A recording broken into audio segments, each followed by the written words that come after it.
Hoje vamos apresentar um artigo em forma de crônica, ou uma crônica em forma de artigo, que é inédita, que nós escrevemos e estamos procurando uma forma de publicá-la em alguma revista. Enquanto isso não acontece, eu divido com vocês esses escritos. Até porque uma das finalidades desse nosso canal Africanidades Conectadas é justamente socializar, dividir, divulgar a nossa produção intelectual, de experiência de vida, de conhecimento, não só o nosso, mas também de pessoas que nós convivemos, de pessoas que trabalham com a temática em diversas regiões do Brasil e mesmo de fora do Brasil. Futuramente eu pretendo trazer aqui algumas entrevistas tratando de africanidades conectadas. Pois bem, o título da nossa crônica: Depois da travessia da Calunga Grande, depoimentos de africanos escravizados. Abra aspas. Que noite mais funda Calunga, no porão de um navio negreiro. Que viagem mais longa, Candonga, ouvindo o batuque das ondas, compasso de um coração de pássaro no fundo do cativeiro. Quem me pariu foi o ventre de um navio. Quem me ouviu foi o vento no vazio. Do ventre escuro de um porão.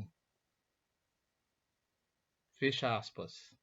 Yaya Macemba, composição de Roberto Mendes e Capinã, gravado, entre outros, pela Maria Bethânia. A primeira parte do artigo, ou da crônica, de livre a cativo. Lembro-me que a televisão ainda não havia chegado em nossa casa, mas o rádio já estava no seu pedestal. Eu tinha de 5 para 6 anos de idade. À noite, na hora do programa Hora do Brasil, meu pai desligava-o. Era hora de contar-nos do passado. Narrativas do que viveram nos teatros de operação da Itália, na Segunda Guerra Mundial, e também do que ouvira dos antepassados acerca do tempo do cativeiro, como eles diziam. Ele, meu pai, nascido no ano de 1919, 31 anos após a abolição legal da escravidão, dizia ter conhecido muitos ex-escravizados, como Sarrita, Seu Domiciano, Justino Cacunda e tantos outros. Nessas narrativas, cativo era sinônimo de escravo ou de escravizado. Não sabíamos nós que havia uma historicidade na categoria cativo, que vinha do continente africano. Segundo Almeida Prado, os cativos eram aqueles africanos trazidos pelos pombeiros ou por outros intermediários até o litoral e negociados com os traficantes encarregados de sua venda nos mercados dos países ou regiões compradoras. Então quer dizer que cativo eram aqueles livres que eram apreendidos no continente africano. Quando ou depois de apreendidos e embarcados nos navios negreiros, é que eles passaram a ser conhecidos como escravizados. Narrativa das diversas formas como os africanos se tornaram cativos em África ficaram registrados em relatos de ex-escravizados e foram apresentados na literatura e na cinematografia. 2 fizeram parte das minhas leituras: Negras Raízes, a saga de uma família, de autoria de Alex Haley, e Um Desafio de Cor, de Ana Maria Gonçalves. A primeira, Negras Raízes, tendo como protagonista Kunta Kinte. A segunda, tendo como protagonista Luísa Maim, mãe do abolicionista Luiz Gama. No processo de transformação de livre em cativo, as vítimas passavam pelo processo de, abre aspas, rasuras de identidade. Na obra literária Um Defeito de Cor, Ana Maria Gonçalves, a personagem central é Caindê, que passou a ser chamada de Luísa. Nos relatos colhidos por Francis Castelnau, Mahama passou a ser Manuel, Adã passou a ser Braz, Caro passou a ser Manuel, Soalá passou a ser Davi ou David, Osman passou a ser Francisco, entre outros. Eu estou me referindo aqui à obra de Francis Castelnau, intitulada Entrevista com Escravos Africanos na Bahia Oitocentista. Nessa obra, publicada em 2006, ele nos apresenta depoimentos de ex-escravizados que contavam que no continente africano o nome deles eram outros. No processo da escravização, eles perdiam o nome nativo e lhes era dado um outro nome aleatório, sobretudo no momento do batismo. Nos depoimentos colhidos por Castelnau, destaca-se o momento da captura. Adã, que se tornara Brás na Bahia, foi aprisionado na guerra, estava a cavalo e fazia uma campanha contra o país Tiranca, quando foi feito prisioneiro a 1 dia de distância de Carrei, a cidade onde ele morava. Ele, bem como muitos dos seus companheiros, foi surpreendido durante o sono e foi aprisionado pelos Nagu. Abarramá, Solemã e Ali eram pastores, foram feitos escravos na guerra pelos Haussás. Mahamá disse que ia escapar quando seu cavalo foi abatido, atingido por uma flecha no peitoral e rapidamente lhe prenderam os braços. Os seus companheiros foram mortos. Osman fazia uma viagem à cidade de Talata, no país Zampara, com a finalidade de comprar negros, mas foi detido como estrangeiro e condenado à escravidão. Kiwá era lavrador, foi feito prisioneiro na guerra e enviado para a costa pelo caminho de Ecó. Fecha aspas. Então vejam que nesses depoimentos de escravizados, ex-escravizados, na Bahia, reproduzido por Francis Castelnau, havia muitas disputas em territórios africanos e os perdedores de guerra eram feitos escravizados e enviados pelos traficantes para o Novo Mundo. Então é um processo muito complexo de disputas dentro de território africano por diversas razões e que os traficantes aproveitavam a ocasião para comprá-los, os perdedores de guerra, como escravizados. É preciso dizer que antes do tráfico existiam guerras entre povos diferentes no continente africano, mas os perdedores de guerra não eram vendidos para fora de África, porque não tinha como e não havia esse processo. Então, esse processo de vendê-los como escravizados foi uma invenção dos colonizadores traficantes. Bento, mas os perdedores de guerra em África, antes da chegada dos colonizadores, o que eram feito deles? Tinham várias utilidades. Uma coisa é certa, eles perdiam a sua autonomia e ficavam subalternizados de diferentes formas sobre o jugo dos vencedores. Continuemos.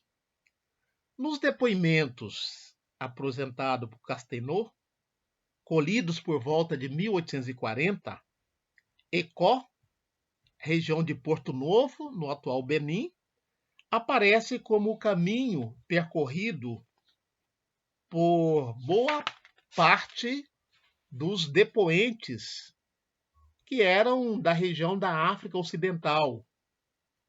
Foi nesse caminho que alguns disseram ter visto pela primeira vez um homem branco. Depois da captura, a longa jornada em direção ao porto de embarque, conforme a narrativa de Luiz Antônio de Oliveira Mendes, na Real Academia das Ciências de Lisboa, no ano de 1793. Então, a descrição de Luiz Antônio de Oliveira Mendes foi a seguinte, abram aspas. Esta jornada dura meses. Nela não bebem água, senão quando vence a distância de charcos e lagoas. Acompanham-se onde lhe destina o fundidor ou sertanejo. A sua cama é o chão, o teto da casa é o céu, as flores das árvores e os corpos dos outros. Passam as noites em uma quase madorna e vigília, porque ainda em umas horas destinadas para o sono, continuamente estão sempre acordados pelas sentinelas dos comboios que os vigiam e lhes gritam, temendo um levantamento que tanto os assusta. Fecha aspas. Então, essa descrição de Luiz Antônio de Oliveira Mendes está no livro Memórias a respeito dos escravos e do tráfico da escravatura entre a costa da África e o Brasil, que foi apresentado na Real Academia das Ciências de Lisboa em 1793. Quanto às condições da longa travessia, o reverendo Pascoal Grenfell Hill, quem esteve 50 dias a bordo de um navio negreiro no século XIX, corrobora o que fora escrito por Mendes. Hill foi testemunha ocular do inferno vivido pelos africanos que foram capturados a bordo do navio Progresso. Foram aprisionados pelo HMS Cleópatra, munido de 26 canhões e comissionado pelo capitão Hill no ano de 1842. Vejamos a narrativa do reverendo. Abre aspas. Metidos pretos escravos debaixo de escotilhas e aferrolhados ainda, aí se observa a maior força de sua robustez, porque ali lhes entram a falta de tudo, muito mais do que em terra. Em primeiro lugar, sendo metidos 200 e 300 escravos na coberta e na escotilha. Lhes falta a respiração, porque nada mais tem por onde o ar que lhes possam comunicar, senão pela grade da escotilha e por umas pequenas frestas. Essa falta de ar é reconhecida até pelos mesmos capitães que, de vez em quando, se os dias são calmos, lhes mandam armar uma manga ou ventilador. Fecha aspas. Então, essa é uma pequena descrição das condições, né, de viagem dos africanos escravizados, feito pelo reverendo Pascoal Griffin em 1793. Né? O reverendo registrou no seu diário um episódio previamente previsto por um tripulante do Progresso no dia anterior. O que descreve o reverendo Hill, abre aspas. Quinta-feira, 15 de abril, quinta-feira santa. A previsão do espanhol sobre ontem à noite foi tristemente verificada hoje pela manhã. 54 corpos esmagados e dilacerados foram içados do tombarilho dos escravos, trazidos para o passadiço e jogados ao mar.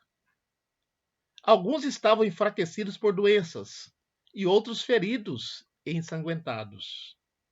Antônio disse-me que uns foram encontrados estrangulados, suas mãos agarrando uma garganta do outro, as línguas para fora de suas bocas. As vísceras de um estavam expostas e esmigalhadas. A maioria deles tinham sido pisoteados até a morte, os mais fracos sobre os pés dos mais fortes. E na loucura e no tormento de sufocar pelo calor e pela multidão. Era uma cena horrorosa vê-los passar um a um. Fecha aspas.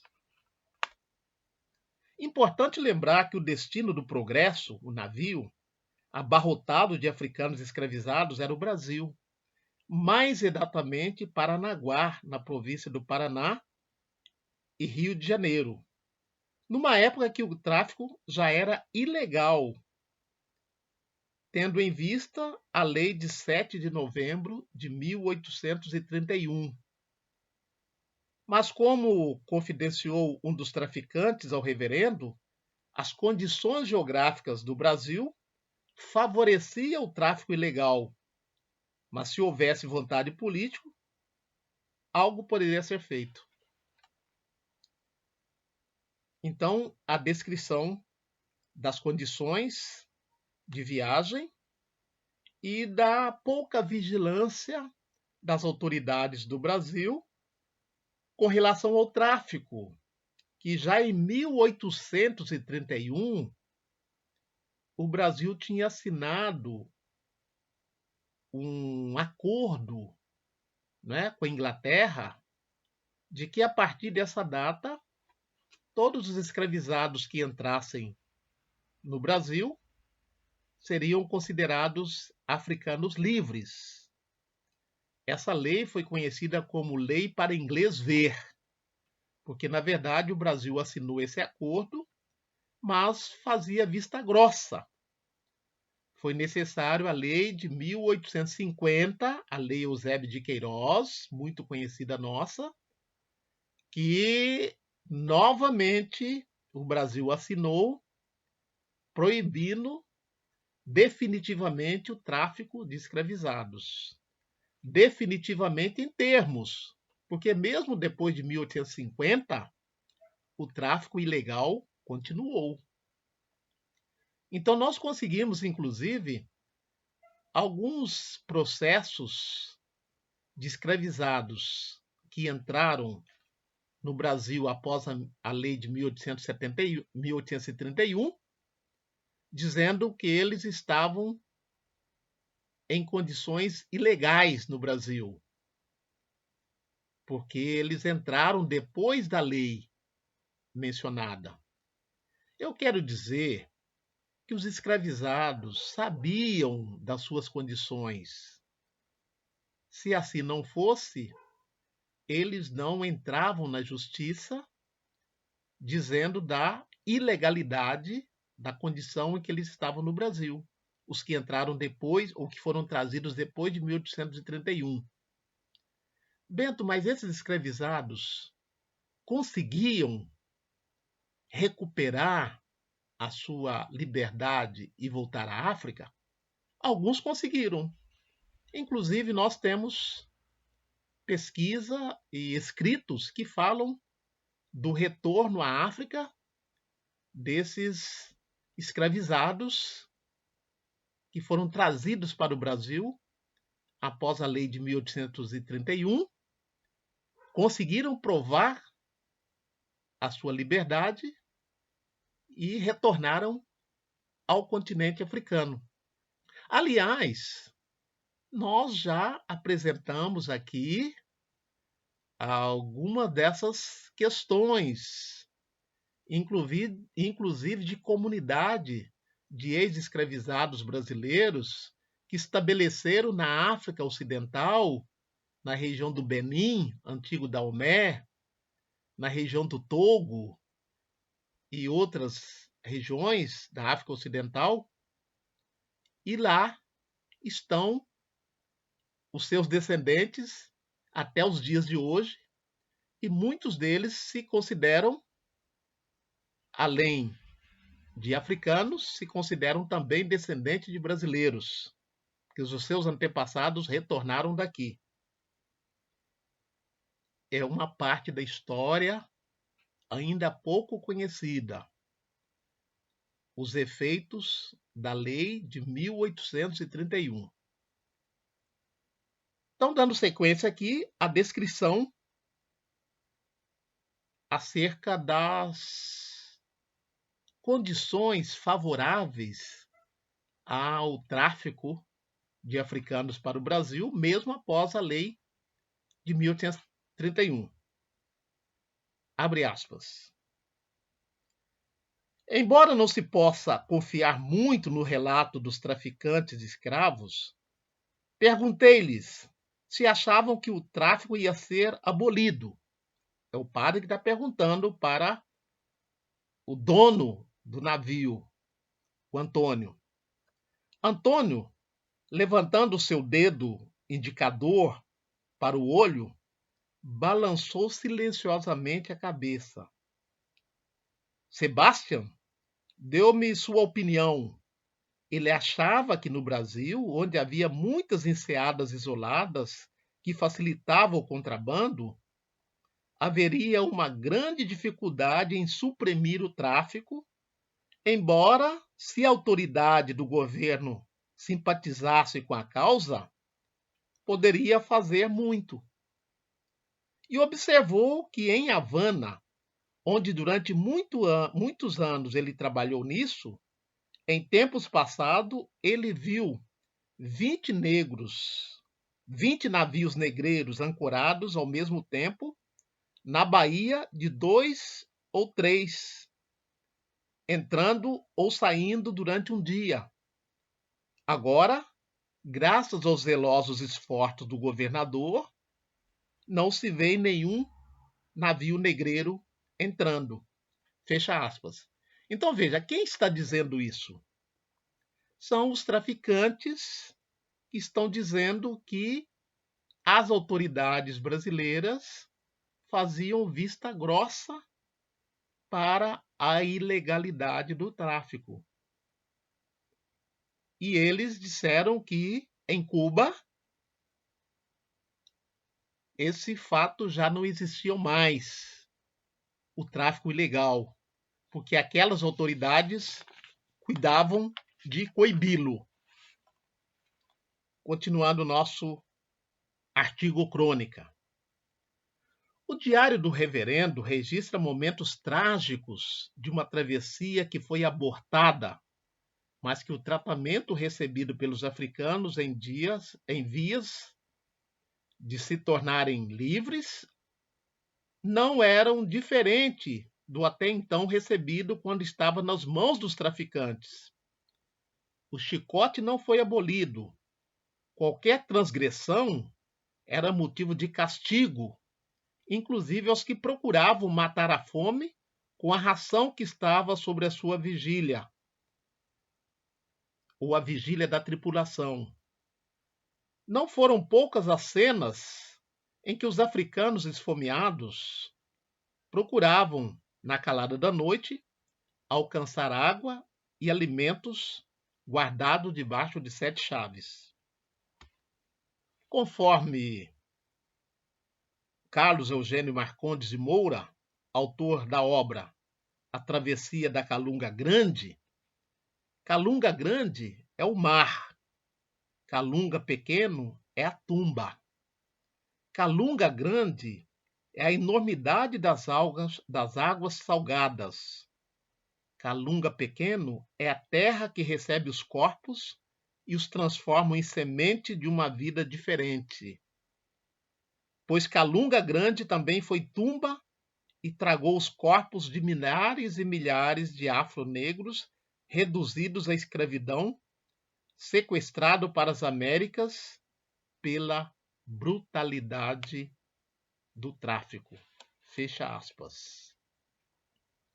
Então, nós estamos aqui apresentando uma crônica sobre o tráfico negreiro entre o continente africano e o Brasil no século XIX. Mostramos aqui, através de alguns depoimentos de escravizados, as condições de viagem, a perda da identidade, a conivência das autoridades brasileiras com o tráfico ilegal e a concepção acerca da terminologia calunga no processo diaspórico. A nossa próxima apresentação, nós continuaremos apresentando essa crônica usando os jornais como fontes que evidenciavam e evidenciam o tráfico ilegal após a lei de 1831. Continue conosco, divulguem o nosso canal, dê o seu like, sugira temas para que possamos apresentá-los neste canal.